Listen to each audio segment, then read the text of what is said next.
There we go. Awesome.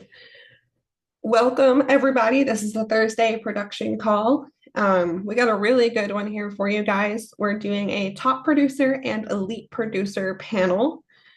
We got some questions and then some general questions and then some questions that y'all had for our top and elite producers. This will be about an hour long call. Take out a notepad and pen and be ready to take some notes. They're going to go through a bunch of stuff here for you guys and how we can help you grow and myself too, right? Because it's always my goal to be better as a producer. So how we can grow together and just increase our production. Um, my humble ask, right, is that if anything that they go over today for you guys helps your business, please post on Band. We are a community, so we grow together and it might help someone else in their business and increase their production. But not to take too much of the time, I'll kind of introduce our panelists here and then we'll go through and go through some stuff.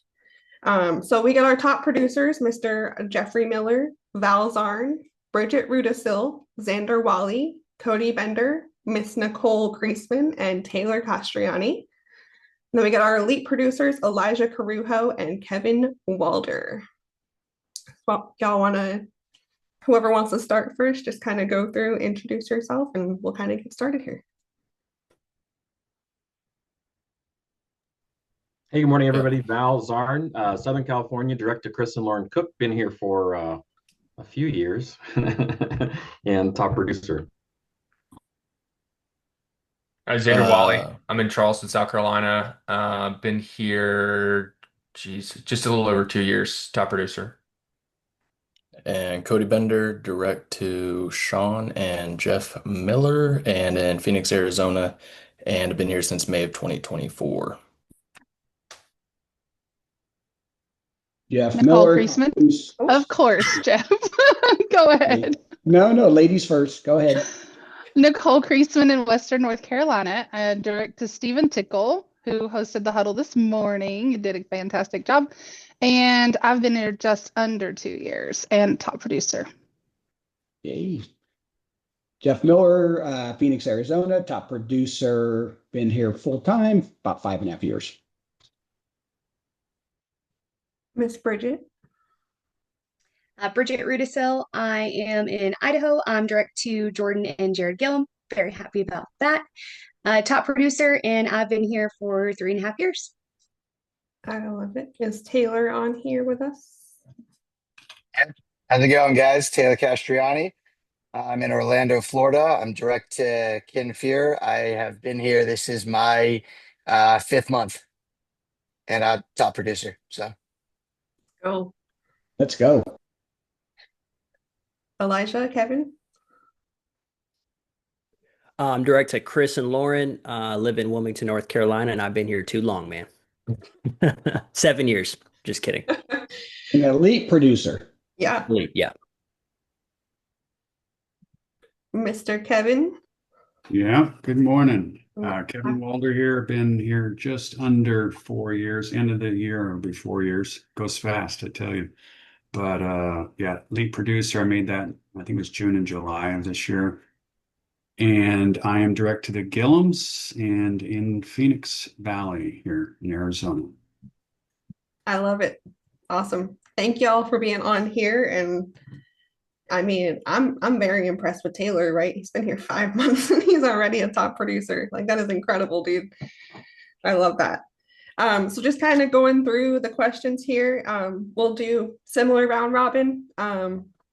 What is your best personal production month? A little over 64,000. Shoo.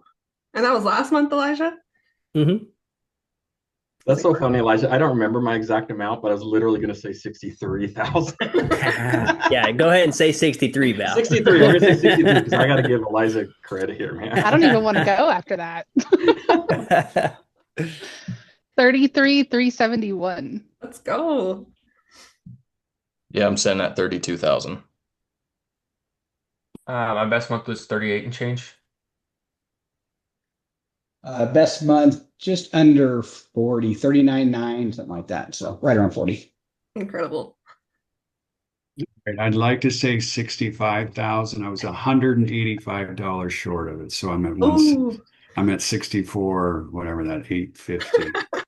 Damn. he said Elijah will give you. Kevin, you and I, we should do a race together. We Uh, should just plan a month where we go hard and just see what the most we can that do would be a is. good thing. I'd like that. I love it. Miss Bridget and Taylor. Taylor? My exact number is 32,937 is my exact number. And I got some change there. But yeah.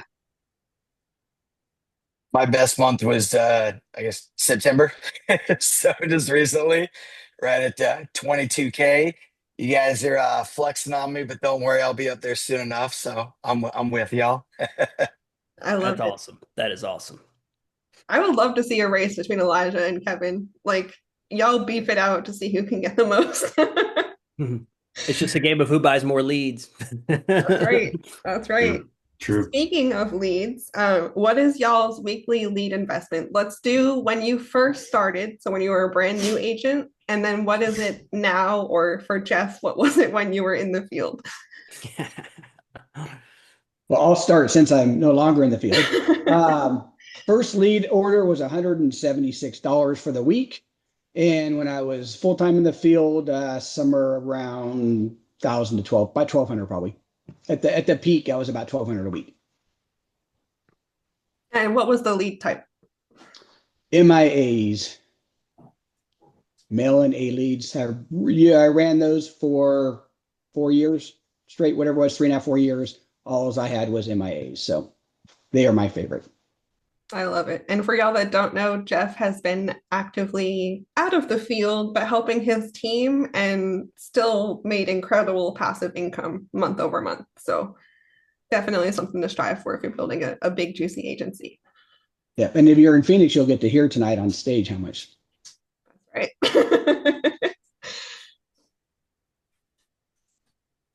I guess I'll go. When I first got started, I was spending $50 a week getting 150-cent leads.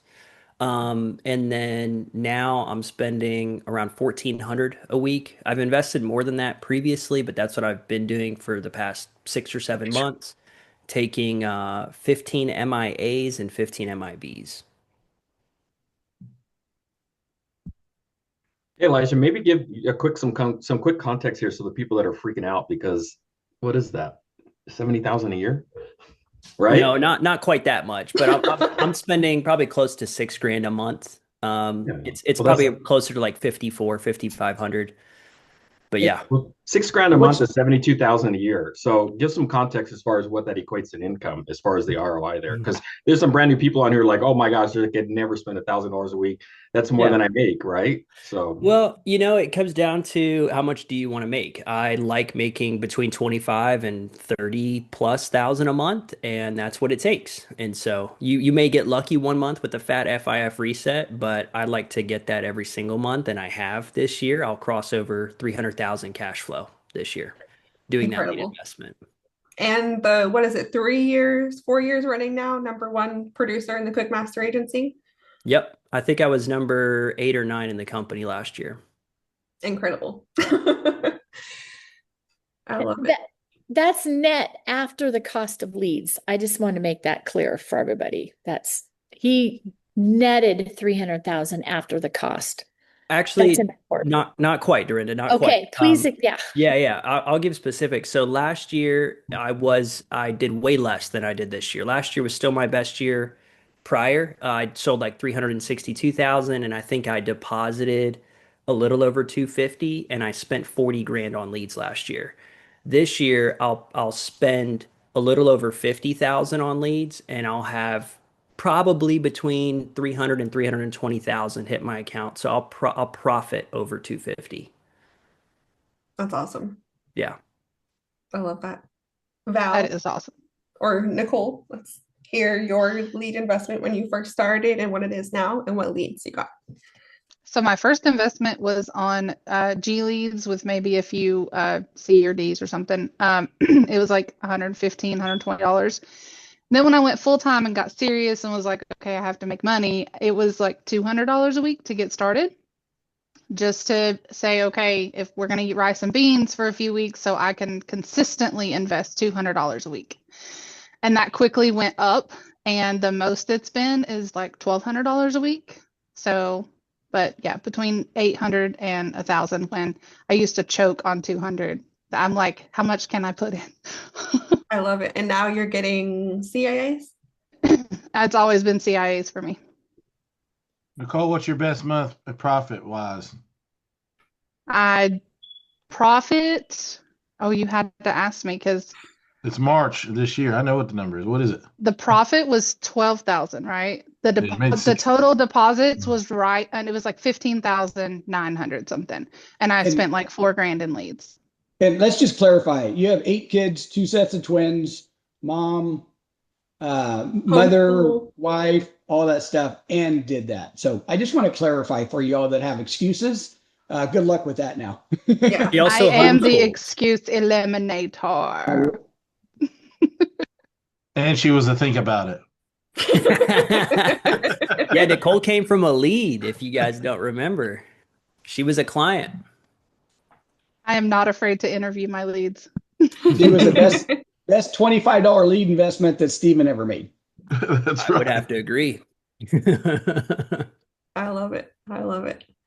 I'll go, Amber. So first week here, I spent $125, maybe 150. I repeated that for like 3 weeks on bonus, and then went up to MIA leads. I believe they were called that at the time as well. That forced me to get really good really quick, or better, I should say. I was spending probably like 2,200 a week at the time, I believe. Jeff, you could correct me if that's wrong.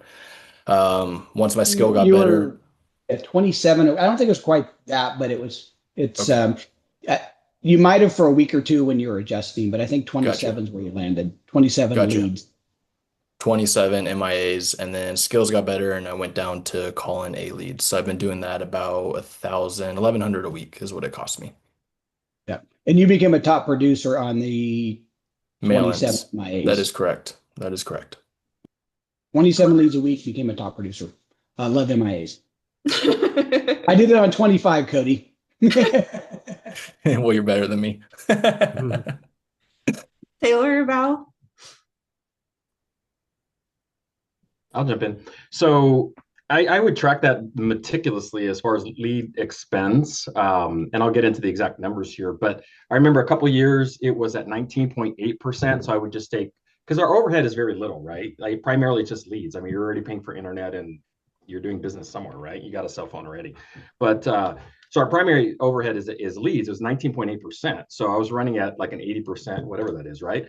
But if you look at the numbers like Elijah does, like take your income, it's scalable, right? If you want to make $500 a week, you need to spend $100 a week, right? You want to make $300,000 a year, you need to spend, well, Elijah's ahead of the curve, right? You want to make $250,000 a year, you need to spend $50,000 a year. There's no way around it. Like Elijah's really good, so he kind of is ahead of that. He's getting about a 6x gross return, right? But mine was always 5.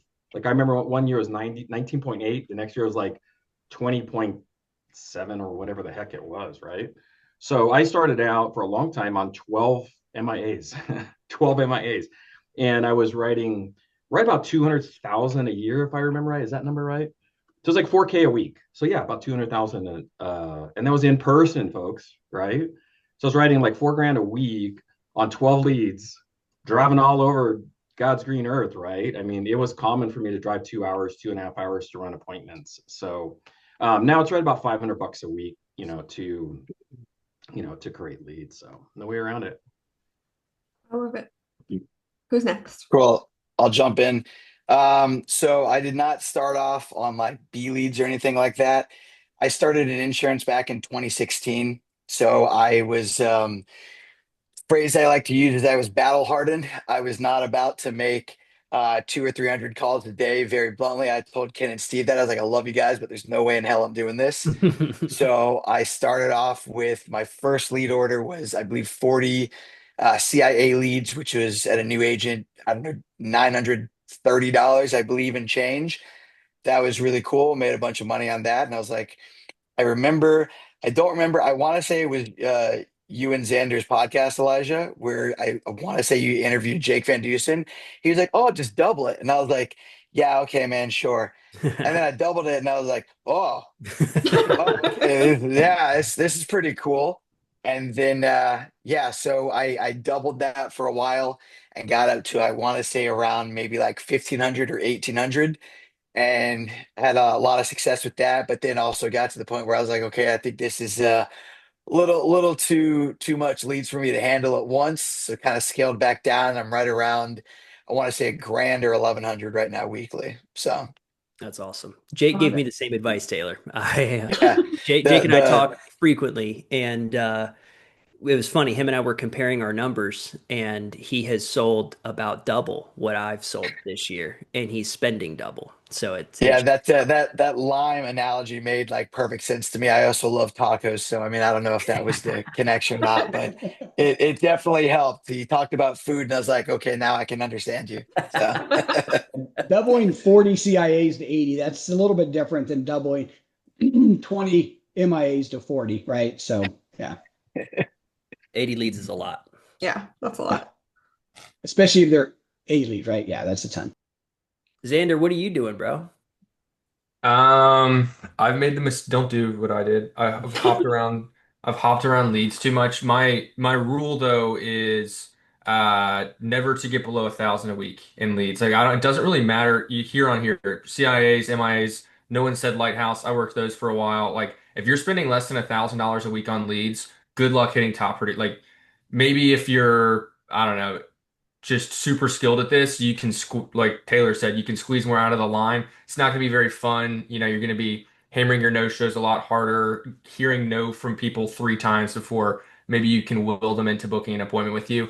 But my rule, 1,000 a week, that's spread right now between MIAs and MIBs. I love it. Miss Bridget, Kevin? So my first lead investment was $185. It was on the lovely B1s, a little bit of B2s in there because again, I'm from the lovely state of Idaho, so population wise, I didn't have very much, right? So, and everybody else already had the lovely A's. So, and at that point, I was like, man, I got to get more states. So, super important. Fun fact, right? You got to get more states if you want to have more variety, right? And that way you actually get your leads filled.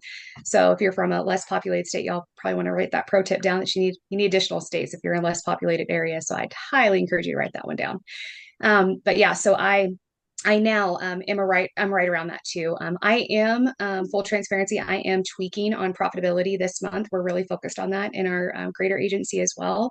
So I am tweaking that right now, but it has been up until this month. It's been right around 1,000 as well, and so it's been pretty consistent around there. So that's where it's been, and it has been between MIAs and CIAs as well.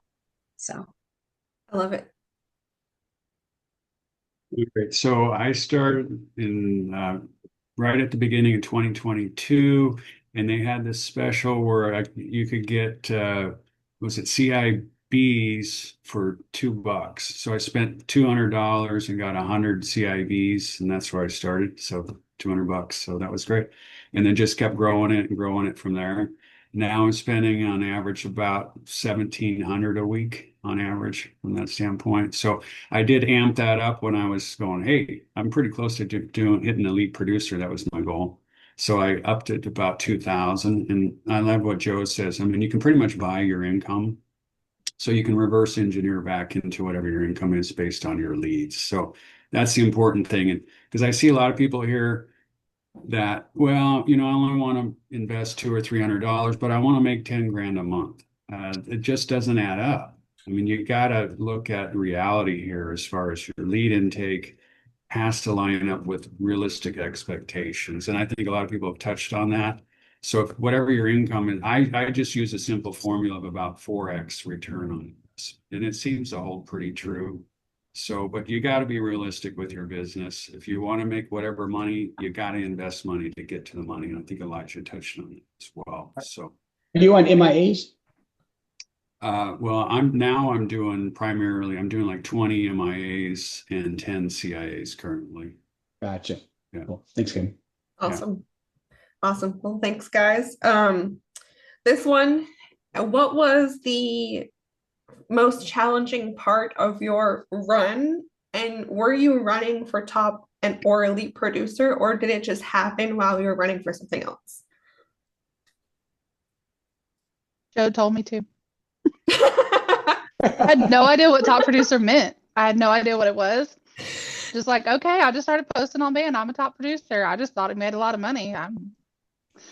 So I did. I love But it. yeah, just following what we're taught right here in this call to make the dials and put in the investment.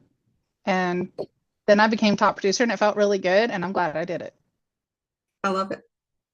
I love this question. I definitely want to go next on this one. So I fell into top producer as well. I was like, oh, cool. Like I fell upon it, and Jordan was like, hey, I think you just hit top producer, and I was like, no. She's like, yeah, I think you hit it for like the first person like in our like Gillum agency to do that. And I was like, no, I didn't. Like whatever. She's like, no, you really did. And I was like, well, I just wanted to hit my next contract level. Like that's cool. And she's like, no, you seriously did that. Like let me triple check your numbers. And I was like, well, no, my numbers are my numbers. Like I know that that's what I did. And she was like, well, that's great because that was something that like Joe and I joked like when I very first started too. He was really mean to me in Las Vegas, like my first couple months here, and I was like, no way. Like I do know my numbers, whatever. This is the whole big like joke back in the day, like 3.5 years ago, whatever.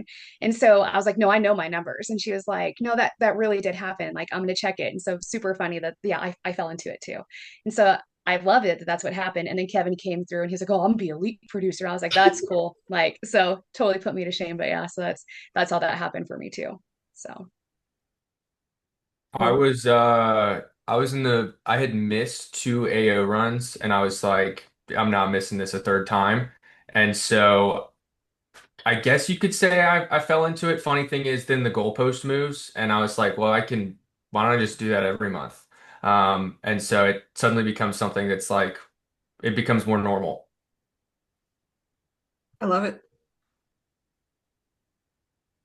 I was just going after the enough income to pay my bills. So just a byproduct of following the system.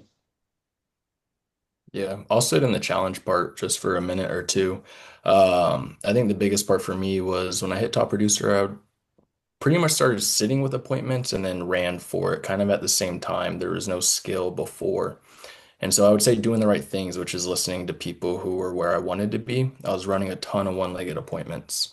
I didn't have the posture to reschedule someone because a wife wasn't there. And so that was a huge hindrance in my run, right? I was getting a ton of think about it. Conversation with Jeff is like, why are you doing that? Started moving to sitting with the husband and the wife. And then from there, that run got a lot easier the second month rather than the first. So that was one of my main difficulties. And then what was the other question? Did it just happen or were you intentionally running for top producer? Yeah, I was running for it.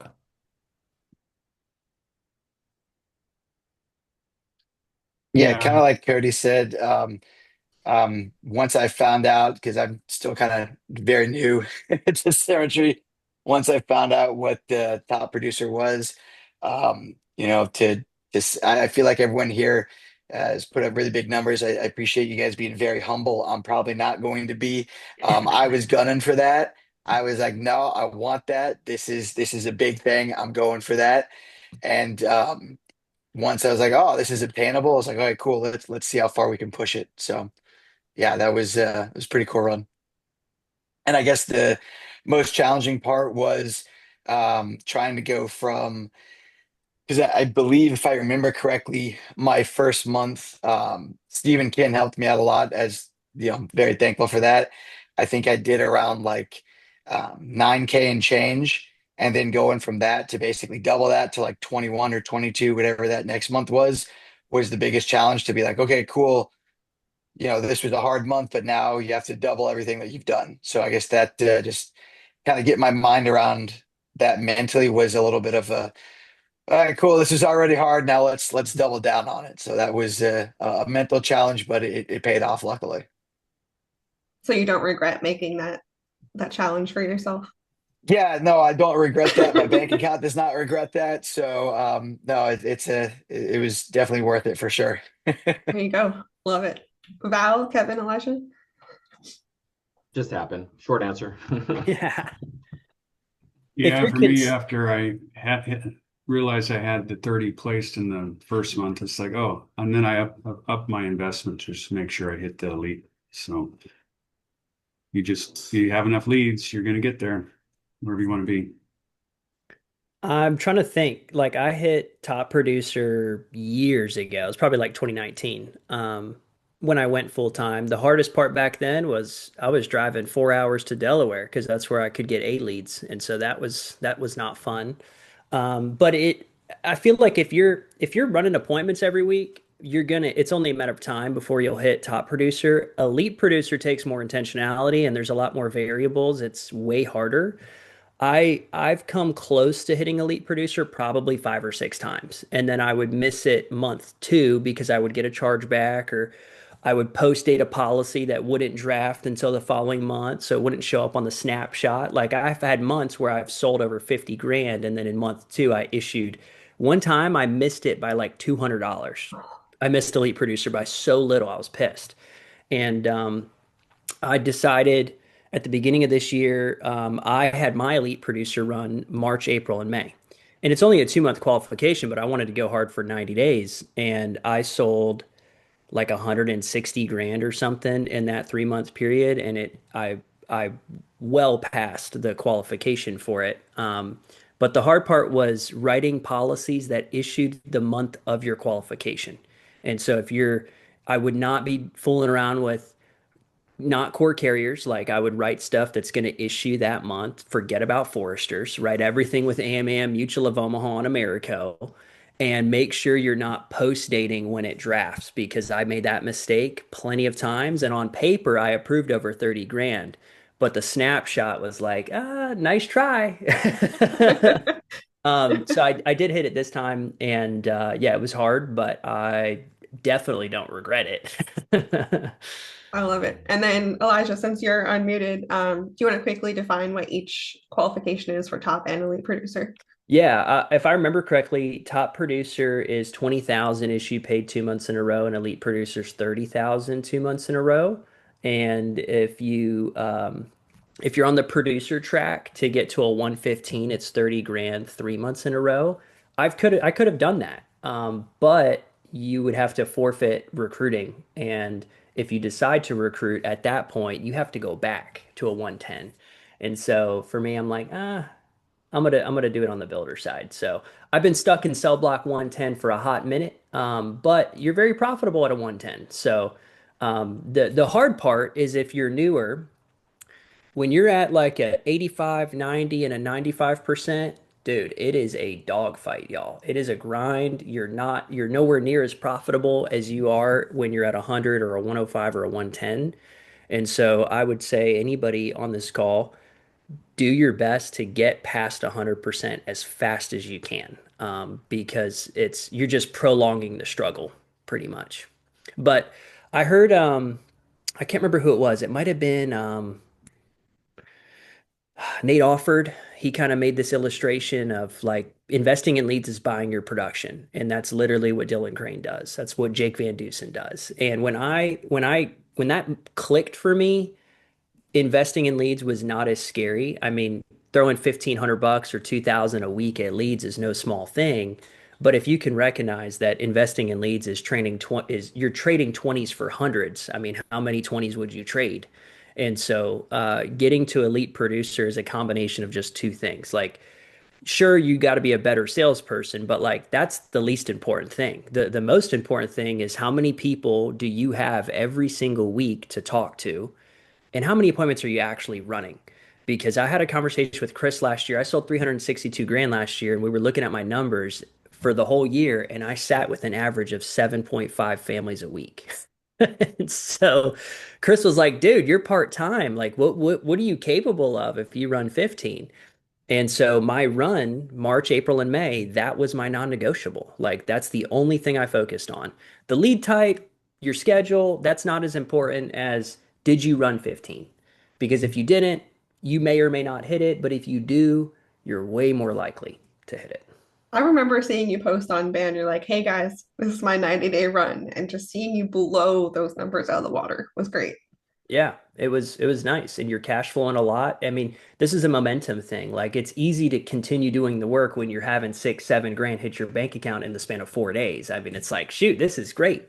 But sticking to it when you have a rough day or a rough week, that's where the thick skin and mental toughness really comes in. And you do have to be very mentally tough and disciplined, and you got to have the right schedule to make it happen. I mean, you're not going to hit elite producer being part-time, and you probably won't hit top producer being part-time unless you're just a prodigy or something. But Unless you're an Elijah. I did not hit either one part-time, full disclosure. Like I was full-time when I hit both. Awesome. Thanks, y'all. So this one, right, just to have a little fun for those of y'all who did have to physically go in the home, I'm going to use that phrase, but for those of us who are lucky enough to be able to do it from our own homes, what is y'all's craziest in the home story? Mm. I don't have too many. But there's one appointment I do remember. I never even sold them. But I rolled up to this family's house and they were cooking dinner and they offered me food. And if you ran appointments back in the day in person, you ate whatever they gave you.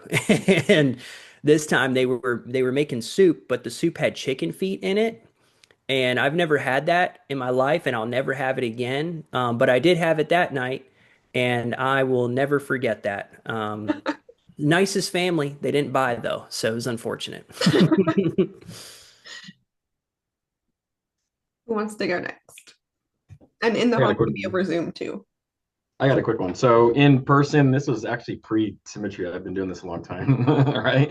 So I rolled up this house. It was kind of in a rougher neighborhood, and I was questioning whether they were doing construction or not because it seemed like it had been in this state of repair for like a long or disrepair for a long time.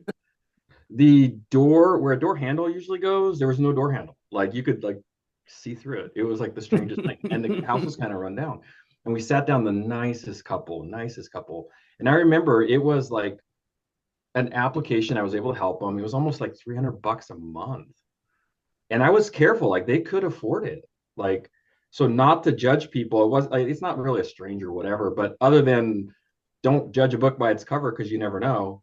So that was an interesting one. I've written applications outside on top of like trash cans.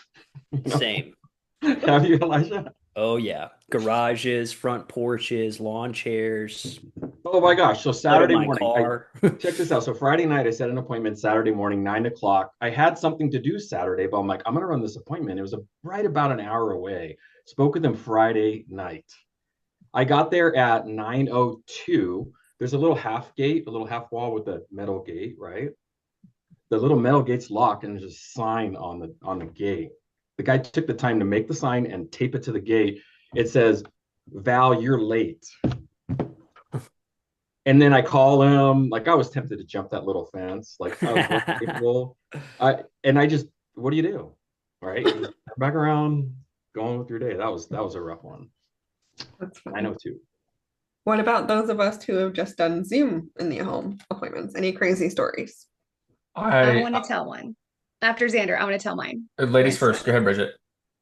Mine was on Dial Team. I don't know if you guys remember this. It was about a year ago. And it was so funny. So we're on Dial Team and the couple answers. I said, hey guys, we might be able to run a live appointment. We'll see what happens, right? Couple answers. And he's like, yeah, she just hopped into the bathtub. Do any of you guys remember this one? And she's like, and he's like, no, it's okay. It's okay. I'll take you in there. And I was like, oh gosh, here we go. I was like, all right. And then the next thing I know, we're writing 4 applications and you can hear like splashing around. It was a whole thing. And I had like 26 of you guys on there with me. And then we wrote 4 applications. It was awesome. They're still on the books today.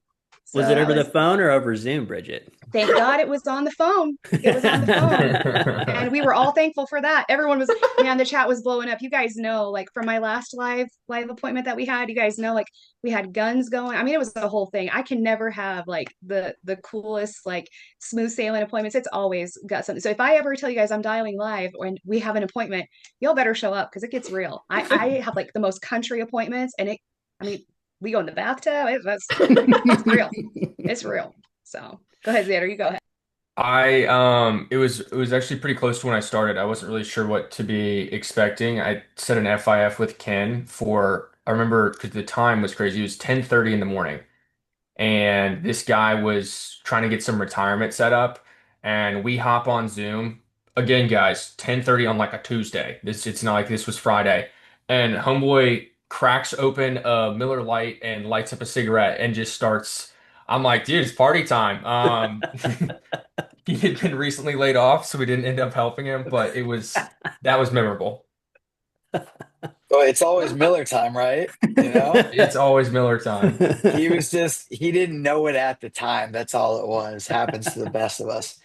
I don't have any super crazy stories like that, guys, but when I did health insurance back in like 2016 to 20, however long I did that for, I remember meeting this lady at a Starbucks. I had my computer. Now, this health insurance was a little bit different. There's a bunch of different riders and stuff you can add on there. She goes, "Hey, let me see your computer for a second." Not knowing what to do, she unclicked basically all the protection that would help her, worst case scenario. And then I want to say it was a week later, she calls me yelling, "What's this policy in the mail?" I was like, this is what you chose. You took off all the protections. I don't really know what you, well, I'm not taking this. I'm like, okay.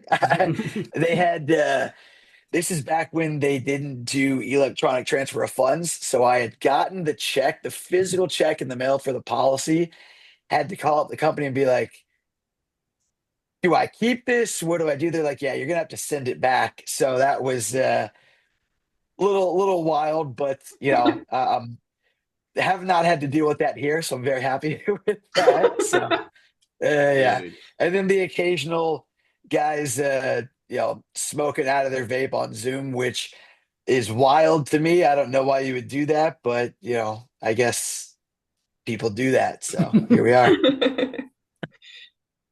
Anyone else have some fun in the home stories? I got a little bit of a gross one if nobody Oh, has goodness. one.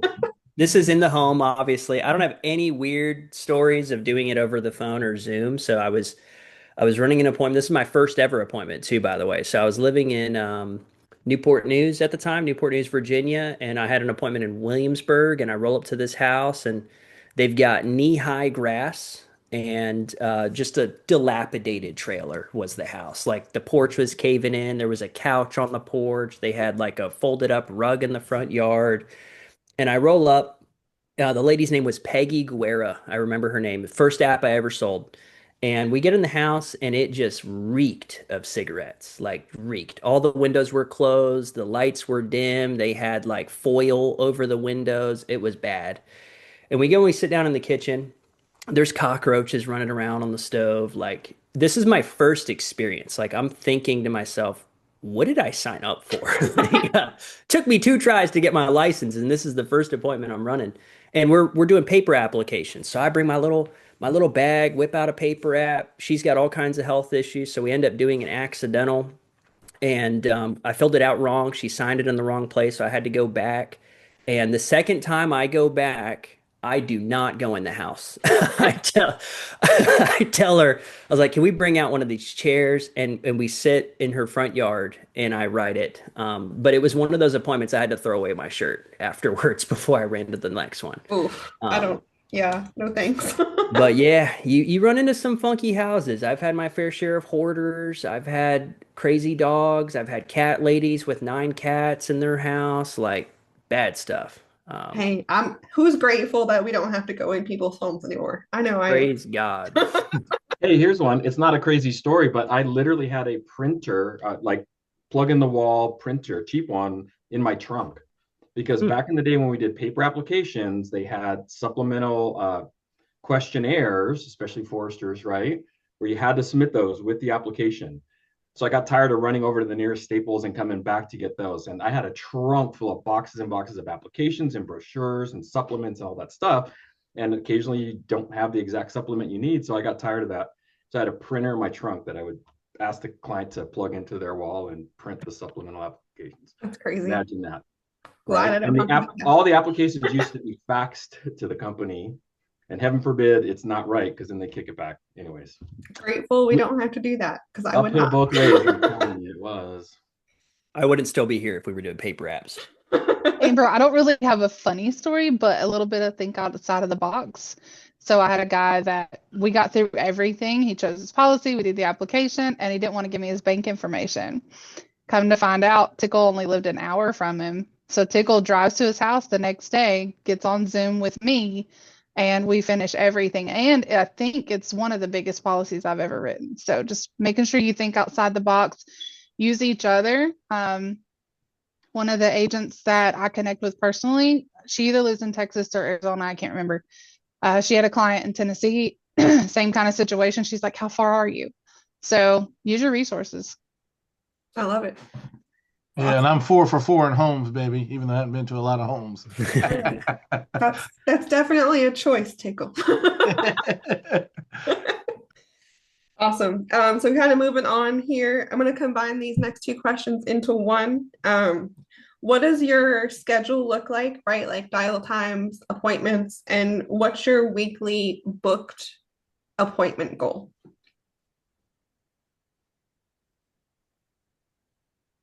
Don't all talk at once. I guess I'll go Okay. first. Or go ahead, Cody. Go ahead. I was going to tell you to take it home, but okay, Oh. I'll go. So with my sit rate, it's about 50%. So if I know I want to sit with 15 people, I got to book 30, but realistically, I go for 35 a week if I'm on my A game. Typically like to hear the phone ring at 7 a.m. I work a lot of Eastern leads.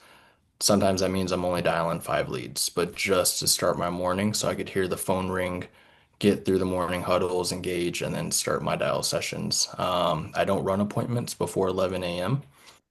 because I'm not all there before 11 a.m. So just know what works with your guys' schedule. For me, I'm not running morning appointments. Can't do it, won't do it. It's a waste of my time and it's a waste of serving that family's time as well. So I do try to get my morning dial session in to book appointments for tomorrow. Yeah, I I like love what Cody says there. Like, know yourself a bit because everyone's a little different, right? Like Elijah's pretty annoying. He'll set 17 and sit 15, right? I'm not quite that level. Like my tie down's not quite that strong. I'm usually shooting to book. If I book more than, I'm shooting for like 20 plus. Typically, if I get to 25, I'm happy. Because like Cody, my show rate's usually between 50 and 60%, and so I'll get 15 sits if I book that many. I normally shoot to book 20 or 25 with the goal of sitting 15. And my schedule is I have a morning dial session from like 9 to 11:30 or 9 to noon. And then I'll take a break in the middle of my day to go make some lunch, take the dogs for a walk, whatever. And then in the evening from like 3 to 6 or 3 to 7, I'm either dialing or running appointments. And if I get no-showed, I'm dialing. If I have white space between appointments, I'm dialing. But every now and then I'll get lucky. Like there, I think it was last week or the week before, I texted Xander and he was like, "What are your dials?" I'm looking back at it now, and I made like less than 50 dials and booked like 12 appointments. They all showed up, they all bought, and wrote like 18,000 or something. But that's not a typical week. Like It sometimes was less than that. I remember because I was like, it was 24 dials. You had booked 8 and you'd already written 12 grand. And I was like, what are you doing over there? Are you Venmoing these people to show up to the calls? This Yeah, is why we call Elijah a unicorn, because not everybody's like Elijah. hey, the more you show up and the more consistent you are, the luckier you get, man. What can I say? Um, but yeah, that's my schedule. I'm a Monday through Friday, and when I was going on my big run, March through April or March through May, I'm sorry, I ran appointments on Saturdays too. I love running appointments on Saturdays. I don't dial Saturday for Monday because your show rate's going to be trash. Definitely don't dial Friday for Monday, but I love dialing for like 2 hours on Friday to book 3 or 4 appointments for Saturday. That is like a cheat code, y'all, because if first of all, the close ratio of all the days of the week is highest on Saturdays. People are in a better mood, they're more available. You don't need to run an appointment at 7 p.m. on a Saturday. And if you have 3 appointments, you're going to close at least one. And then you roll into Monday and you're already on the board. You've already got commissions pending. you're in a better headspace. You're not starting your week at zero. And so if you're trying to go on a run, I would incorporate Saturday. Hey, Elijah, really quick. If you're booking me, what's your tie down? So couple tips before I give you the tie down. I'm on the phone with these people for like 6 minutes. If you're on the phone for less than that, your show rate's going to be less. But first thing I'm going to do is figure out when you and Gabby are home together. What time do y'all get off? And then I'll narrow, you want to try to narrow them down. So I'll say something like, I've got time later today, Cody, or tomorrow. Do you have any preference on the day? So we know the day, and I know you get off at 5. So you said tomorrow works better. Well, Cody, I've got time tomorrow at 5:30, 6:30, and 7. What do you prefer? So I'll offer 2 or 3 times, and then I'll let them pick. Then I have them get something they can write with. And my favorite thing is when they say, hold on, let me grab something. Love that. And so I'll have them write down my name, mortgage protection, and my phone number and the time. And then I'll ask them, you want to give them some homework? So I'll say, I want you guys to have a list of the medications y'all are taking and the name and number of your primary care doctor. And then I'll ask them, I meet with around 15, 16 families a week. And when I run appointments, I'm pretty busy. And so if somebody no-shows me or something comes up, that negatively affects my ability to help the next family. So if I block off 5:30 for you and Gabby, is that time solid? And I basically guilt trip them, politely, of course. And so we nail down the time, and then you want to wrap up your call with a nice little bow, and you want to say, most importantly, Cody, when you got that postcard and you filled it out, what was your main concern? What were you looking for this coverage to do for you and Gabby? When I started asking that question, my show rate exploded because what you did is you just created importance for the call and they know why we're meeting.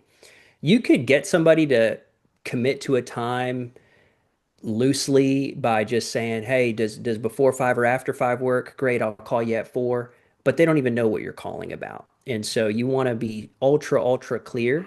And then after I do that, I'll send them a text message with my contact card and I make sure that they reply back to me.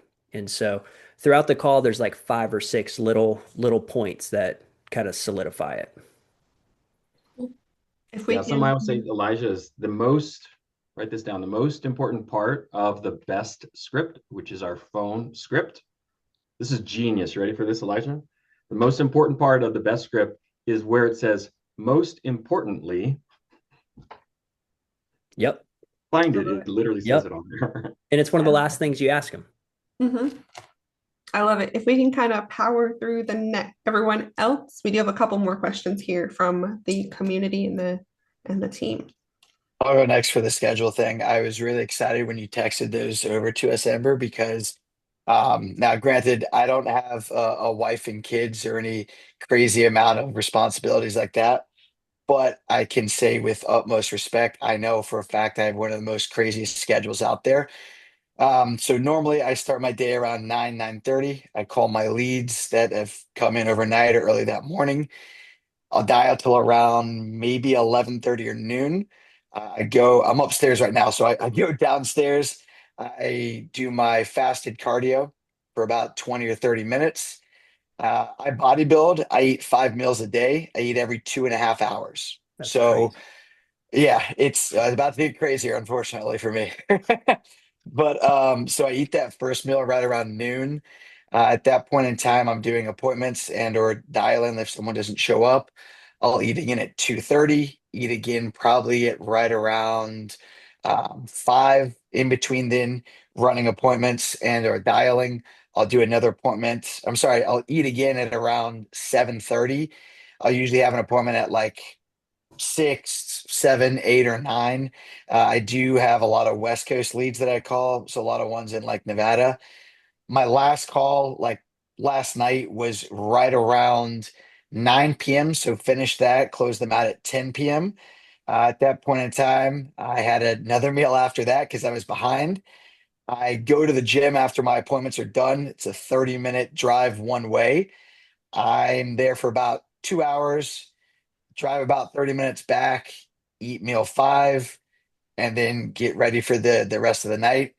I believe last night I was done at right around like maybe 3:30 in the morning, and then was up today for our call today and dialing some leads. So my schedule is kind of wild in the best way. I don't necessarily recommend that to anyone by any means, but it definitely fuels me because anything that's kind of gone wrong throughout the day, regardless of whether it was a bunch of no-shows, a decline that I can't do anything with, I take out the frustration on the weights so that I wake up the next morning like, all right, cool.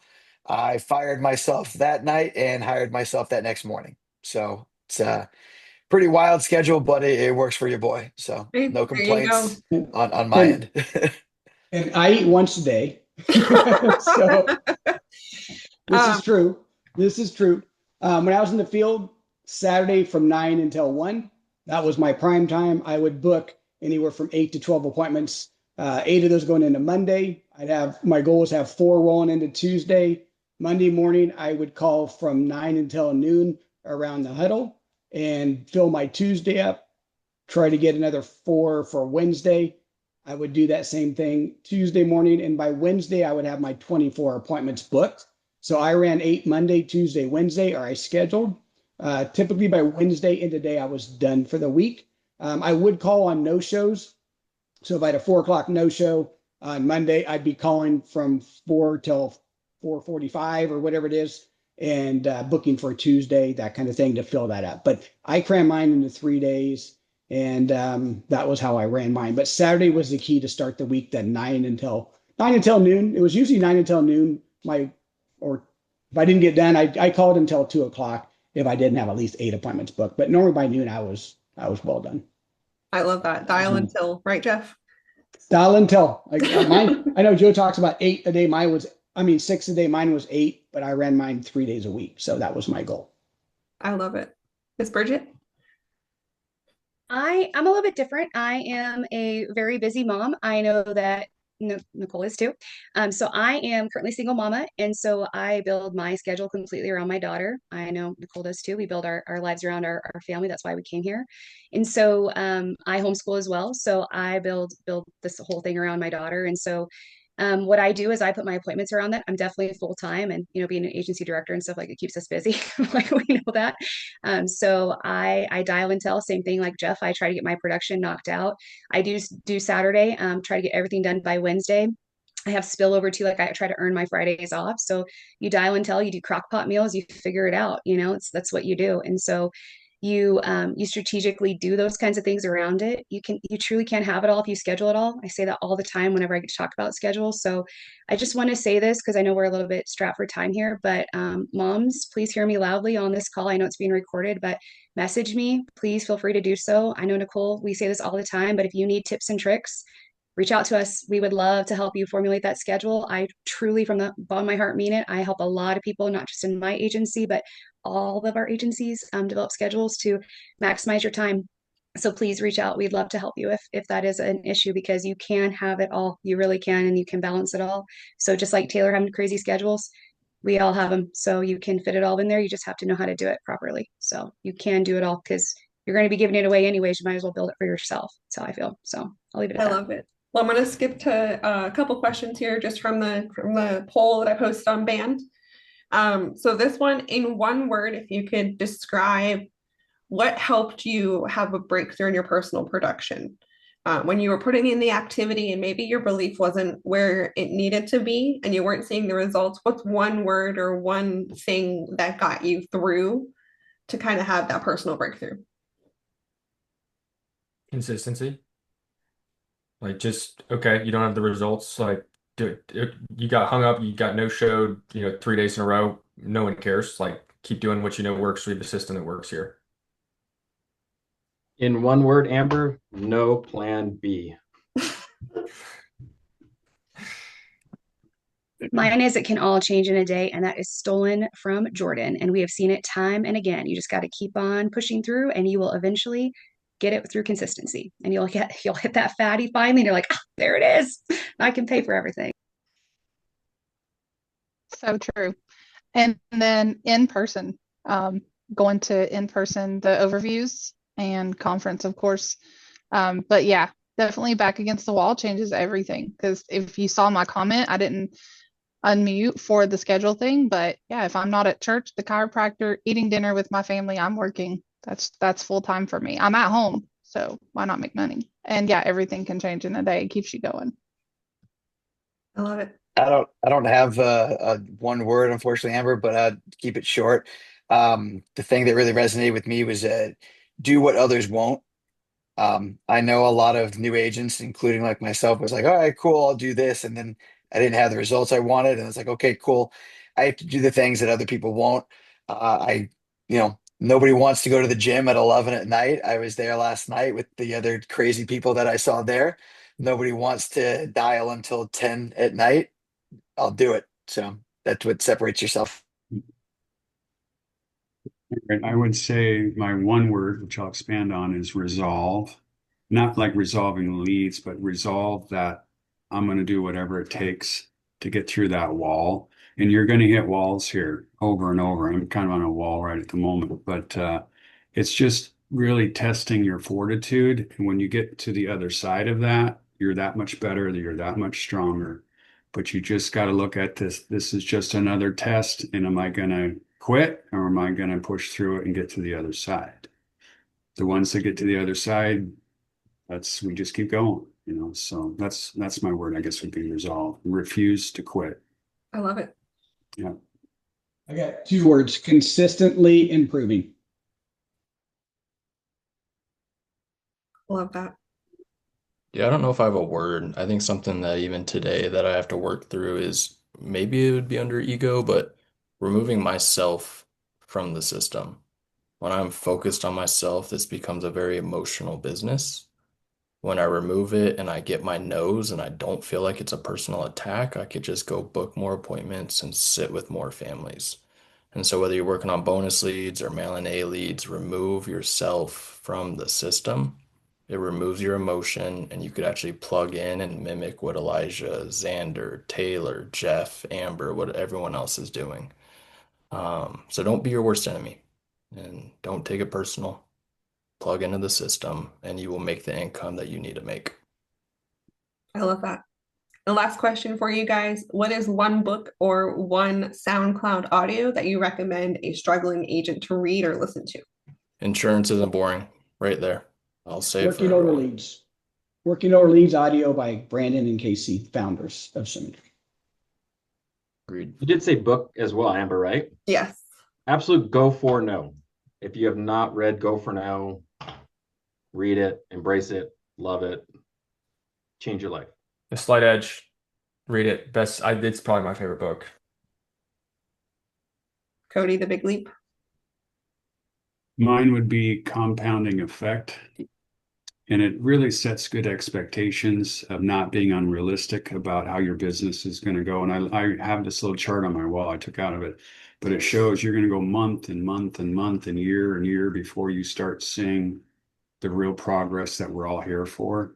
So you've got to have realistic expectations on this business. It takes time to really improve and get good at this. So don't just think, oh, God, I had a bad week, I had a bad month. It's just part of the deal. You got to keep pushing through it. So anyway, that's my favorite one. I love it. So there's go ahead. OG SoundCloud training called Emotional Labor. That's the one that I would suggest. I love it. And then Ian, Jeff said Working Over Leads by Brandon and Casey. Yeah. And then if you're brand new, Go For No. I think Val mentioned that. That's probably one of the best books for somebody new to sales. If they haven't read Go For No, definitely a must. And it's about a 30-minute read. Yeah. First book I read here. Definitely. Yeah. We all know one of the hardest parts is getting on the phone. I don't care if you've been here a day, a year, or 10 years, getting back on the phone, getting into a dial session is sometimes the hardest step to take. So when I'm in that way and I'm looking for anything to do but dial, I will stick on the phones with Sarah Pappas in my ear. And by the time I get done with that SoundCloud, I am ready to get on the phone. It's very motivating. I have two books. The first book is Secrets of the Millionaire Mind, because it will restructure your whole brain about like money. And then Atomic Habits to teach you how to then apply it and structure your day and fix all of it and put it in like a workable whole schedule of how to then apply that. So those two together. But first, Secrets of Millionaire Mind to fix it, and then Atomic Habits to like structure it. So that way. I love it. Taylor? Well, I don't really know how to read, guys. No, I'm just kidding.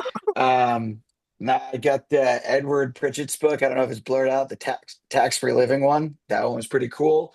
Yeah, I just like to know where I'm going. I like to be a few steps ahead. So once I figure out how to read, I will definitely be reading that book, guys.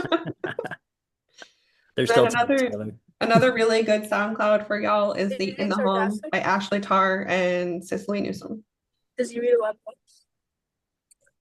Awesome. Well, thank you, everybody. Thanks to our top and elite producers. Y'all crushed it. If y'all have any additional questions, you know how to get a hold of them, and let's go apply what we learned, what they suggested, and let's have a great rest of November and rest of the year. See y'all in the next one. Thank you for everything you do. Amazing call. Great job. Thank you. This.